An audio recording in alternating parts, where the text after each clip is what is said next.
Hello friends, welcome to YouTube channel smart class. तो दोस्तों, आज हम लोग एक फिजिक्स का नया टॉपिक लेकर के आए हैं, कूलॉम के नियम के बारे में। तो इसको आज हम लोग बहुत ही बारीकी से, बहुत ही ध्यानपूर्वक समझने की कोशिश करेंगे। और ये बहुत इंपॉर्टेंट प्रश्न होता है क्लास 12th के लिए। ठीक है, तो इसको हम लोग ध्यान से समझेंगे। यहाँ स्क्रीन पर देख ही रहे होंगे कि क्वेश्चन क्या है अभी हमने बोल भी दिया है। तो फ्रेंड्स, हम वीडियो को शुरू करते हैं। और वीडियो को शुरू करने से पहले अगर आप लोग को वीडियो अच्छी लगेगी या वीडियो अच्छी लगती होगी तो प्लीज़ वीडियो को लाइक कर दीजिएगा। और चैनल पे पहली बार आए होंगे तो इसको सब्सक्राइब जरूर कर दीजिएगा। तो चलिए वीडियो को हम नियम को लिखना और इसका फार्मूला हम लोग यहाँ से निकालेंगे कि फार्मूला होता क्या है। फार्मूला तो जानते भी होंगे, लेकिन फार्मूला बनता कैसे ही हम लोग आज जानेंगे। तो कूलॉम का नियम क्या कहता है कि इस नियम के अनुसार दो स्थिर बिंदु आवेशों के बीच, जैसे देखिए ये दोनों बिंदु है और इसमें आवेश वाला बिंदु है, मतलब इसमें करंट जा रहा है। ठीक है ना। तो ये दोनों बिंदु के बीच लगने वाला आकर्षण एवं प्रतिकर्षण बल, आकर्षण मतलब उसको बोलते हैं जो दोनों आपस में चिपक जाए। अब प्रतिकर्षण बोलने के जो दोनों आपस में दूरी चला जाए, मतलब दोनों अलग हो जाए, उसको बोलते हैं प्रतिकर्षण बल। तो आकर्षण तथा प्रतिकर्षण बल आवेशों के गुणनफल के अनुक्रमानुपाती तथा उनके बीच के दूरी के व्युत्क्रमानुपाती होता है। ये नियम कूलॉम बताते हैं। तो आखिर बोलने से क्या हुआ, ये आखिर कहना क्या चाह रही, तो हम लोग को समझना है। तो यही समझना है कि कोई भी दो बिंदु आवेश है और ये दोनों पर आकर्षण बल लगाए या प्रतिकर्षण बल लगाए, ठीक है, दोनों में से कोई भी बल लगाए, तो क्या देखा गया कि आवेशों के गुणनफल, मतलब यहाँ आवेश एक Q1 है और यहाँ एक आवेश Q2 है। यही दोनों आवेश हम माने हुए, जिसका एक नाम Q1 एक आपका है Q2, और दोनों के बीच की दूरी को हम यहाँ पे R से दर्शाए हुए। इतना तो समझ गए होंगे। तो बल आवेशों के गुणनफल के अनुक्रमानुपाती, अनुक्रमानुपाती यानी कि प्रोपोर्शनल बोलते हैं, जिसको समानुपाती भी बोलते हैं, जिसको चिन्ह जो होता है बिल्कुल इस प्रकार का होता है। ठीक है, इसको हम लोग समानुपाती बोलते हैं। तो पहला इक्वेशन तो यहाँ तक तैयार होगा। अब देखिए इक्वेशन क्या बनेगा, थोड़ा देर में हम बताते हैं। तथा उनके बीच की दूरी के व्युत्क्रमानुपाती, मतलब व्युत्क्रमानुपाती का मतलब होता है उल्टा। ठीक है ना, बिल्कुल उसका उल्टा होता है। तो समझिए अब क्या इक्वेशन बनेगा। अब देखिए कहना क्या चाह रहा था कि प्रतिकर्षण बल आवेशों के गुणनफल, मतलब जो बल है, कौन सा बल, आकर्षण बल या प्रतिकर्षण बल।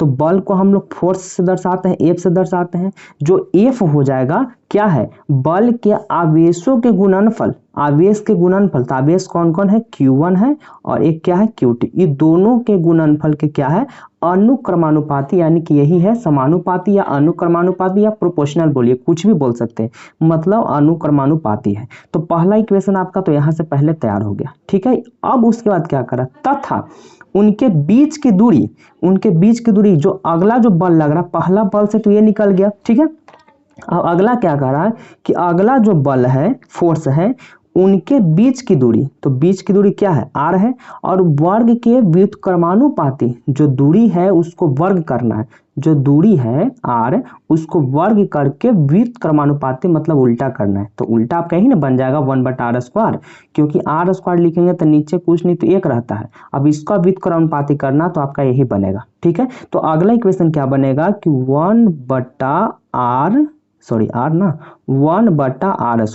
क्या है, व्युत्क्रमानुपाती है। ठीक है, यहाँ पे भी आपको प्रोपोर्शनल दे देना है। अब क्या क्वेश्चन कह रहा है, यहाँ पे आपको इक्वेशन क्या मान लेना है, 2 मान लेना। अब समझिएगा इसी इक्वेशन से हम लोग एक फार्मूला तैयार करें। कूलॉम नियम बहुत महत्वपूर्ण क्वेश्चन हो जाता है। ठीक है, इतना तो आप लोग समझ गए होंगे। अब आगे हम लोग चलते हैं समीकरण 1 एवं 2 से, समझते रहिएगा। ठीक है, समीकरण 1 एवं 2 से चलिए। समीकरण 1 और 2 क्या कह रहा है, एफ प्रोपोर्शनल दोनों में है तो एफ प्रोपोर्शनल हम लिख देंगे। ठीक है, क्योंकि दोनों सेम है। अब क्या करना है, Q1 इंटू Q2 बटा R², क्योंकि इसमें गुना करेंगे तो 1 से गुना होगा तब कोई फर्क नहीं पड़ेगा। मतलब इसका अगर इक्वेशन तैयार करेंगे तो कुछ इस प्रकार बनेगा कि 1 और 2 से चलेंगे तो एफ समानुपाती लिख करके Q1 Q2 को यहाँ लिख देना, R² को यहाँ पे लिख देना है। अब क्या करिए कि इस प्रोपोर्शनल को हटाइए। तो कैसे हटेगा, तो एफ का एफ दे देना है और इसके बदले में क्या, पहले बराबर दे देना है। और ये जब हटेगा तो इसके बदले मेरा एक कांस्टेंट आएगा जिसको हम लोग के से दर्शाते हैं। तो इसके जगह पर, प्रोपोर्शनल के जगह पर हम लोग के दे देंगे और फिर जो बचा हुआ है Q1 इंटू Q2, देखिए पॉइंट का मतलब यहाँ पे इंटू समझ जाइएगा। ठीक है ना, अब बटा क्या हो जाएगा, R²। जहाँ लिख देते हैं, यहाँ पे हम लिख भी देते हैं कि जहाँ K इक्वल टू कॉन्स्टेंट है। कांस्टेंट का मतलब स्थिर होता है। ठीक है ना, दम स्थिर रहेगा। ठीक है, चलिए अब आगे हम लोग बढ़ते हैं। अब यहाँ से आगे क्या करना है, ये देखिए कुछ फार्मूला कुछ हद तक पहुंचा है लेकिन पूरा फार्मूला पहुंचा नहीं है।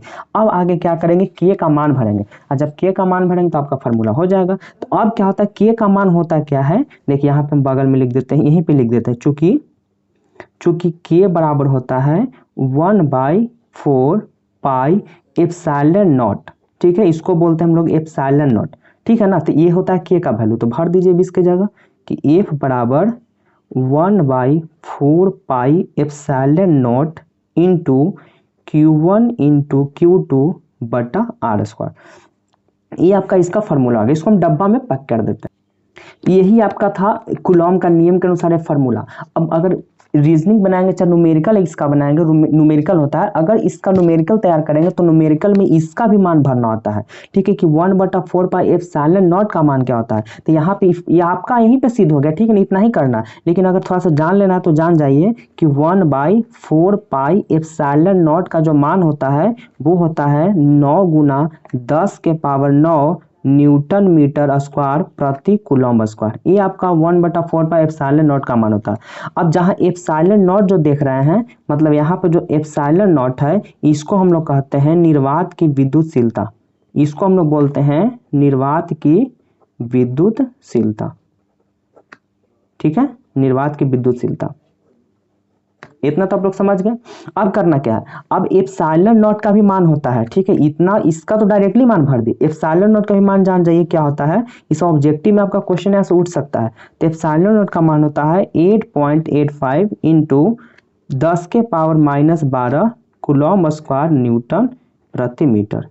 यही आपका होता है एप्सिलॉन नॉट का मान। तो मेन आपका जो कूलॉम का नियम था यहीं पर होता है, ठीक है ना। तो एग्जाम में आपका क्वेश्चन इस तरह से भी पूछ सकता है, तो आपको इतना करना पड़ेगा, या इसका ऑब्जेक्टिव पूछता है कि कूलॉम का फार्मूला क्या होता है, तो फार्मूला भी आप लोग ये भी याद रखिएगा, हो सकता है यहीं तक भी दे सकता है, तो इसको आप लोग ध्यान में रखिएगा। उम्मीद करते हैं कि आज का क्लास यानी आज का वीडियो आप लोग को बहुत अच्छा लगा होगा, उम्मीद करते हैं। तो चलिए, अगर वीडियो अच्छी लगी तो वीडियो को जरूर लाइक करिएगा, और चैनल पर पहली बार है तो उसको सब्सक्राइब करना ना भूलिएगा। अब लोग मिलते हैं अगले वीडियो में, तब तक के लिए दोस्तों बाय बाय, टेक केयर।